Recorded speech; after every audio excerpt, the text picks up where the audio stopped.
কেউ আসবে না। উনি রোহিঙ্গাদের আসতে বলেছেন। উনি কালকে যে কথা বলেছেন বোলপুরে প্রশাসনিক সভায়, very dangerous for our country. তিনি বলছেন এরা এসে স্বাস্থ্যসাথীর কার্ড, আধার কার্ড এবং জব কার্ড করতে। কেন ভাই? যদি ভারতের নাগরিক হয় তাহলে তো তার পরিবারের আধার কার্ড আছে, তিনি বাইরে কাজ করলেও তার পরিবারের অন্যদের জব কার্ড আছে, তার পরিবারের তো স্বাস্থ্যসাথীর কার্ড থাকা উচিত।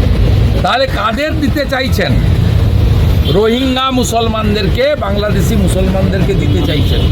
কেন চিফ সেক্রেটারিকে কথা বলে মলয় ঘটক আর সামিরুল ইসলাম তাদের দায়িত্ব দিয়েছেন যে দরকার হলে থাকার জায়গা করো? থাকার জায়গা কেন করতে হবে?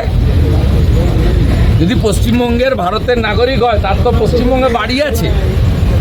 উনি আসলে বিভিন্ন রাজ্যে পুশব্যাক হচ্ছে যে বাংলাদেশি মুসলমান এবং রোহিঙ্গা তাদেরকে এখানে এনে এমনি শেষ করে দিয়েছেন।